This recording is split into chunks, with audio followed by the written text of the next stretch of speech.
नमस्कार मेरे प्रिय मित्रों, देव अनमोल वचन में आपका स्वागत है। तो आज ले चलते हैं आपको परी की कथा सुनाने के लिए।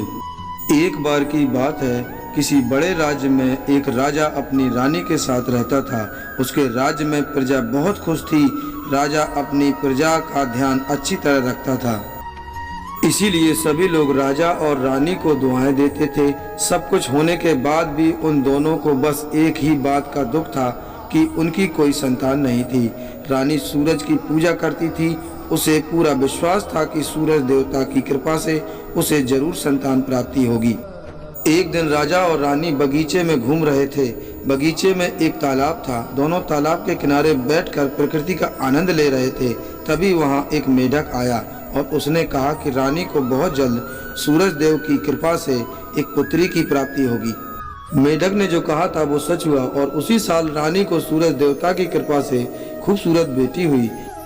रानी को सूरज देवता के आशीर्वाद से बेटी प्राप्त हुई थी, इसलिए उसका नाम सनशाइन रखा गया। राजा ने उसके पैदा होने के पर बहुत बड़ा उत्सव रखा और उसमें सभी को बुलाया, लेकिन गलती से काली परी को बुलाना भूल गया। जब सभी राजकुमारी को आशीर्वाद दे रहे थे, तभी काली परी आई और गुस्से से उसने राजा को श्राप दे दिया कि जब तुम्हारी बेटी 15 वर्ष की हो जाएगी, तब एक चरखे की कील चुभने से इसकी मौत हो जाएगी। इतना बोलकर वह गायब हो गई। राजा और रानी दोनों बहुत दुखी हुए।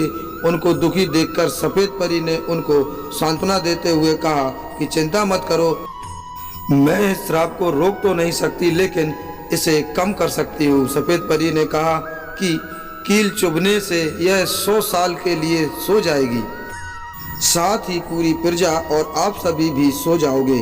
लेकिन जब कोई सुंदर राजकुमार इसे चूमेगा तो इसके साथ साथ आप सभी भी जाग जाएंगे। इतना बोलकर परी गायब हो गई। धीरे धीरे समय बीतने लगा। राजकुमारी बड़ी होने लगी। वो समय भी आ गया जब राजकुमारी 15 साल की होने वाली थी। तभी राजा और रानी को किसी का काम से राज्य के बाहर जाना पड़ा।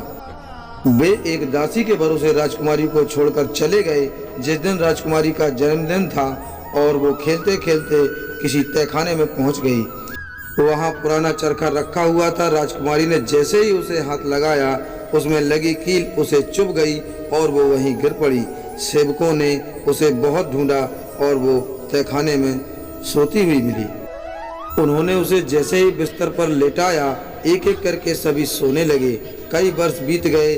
महल के चारों ओर जंगल और कटीली झाड़ियां उग गईं। महल तक पहुंचने का रास्ता बहुत कठिन हो गया था। उस महल तक पहुंचने की कई राजकुमारों ने कोशिश की, लेकिन कोई वापस नहीं आया।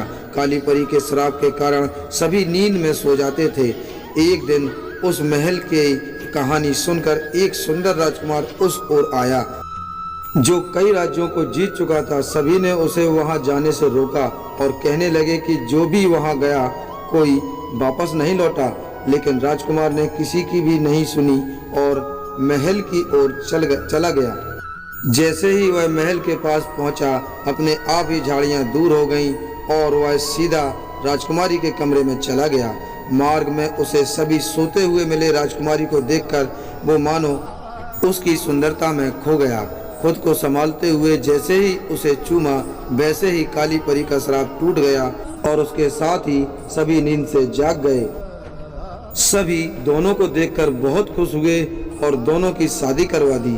कहानी से सीख, दूसरों का अच्छा चाहने वालों के साथ कभी बुरा नहीं होता। दोस्तों, इसी तरह के और भी वीडियो देखने के लिए कृपया हमारा चैनल सब्सक्राइब करें और वीडियो को लाइक करें, शेयर करें। अब फिर मिलते हैं आपको अगले वीडियो में। तब तक के लिए नमस्कार।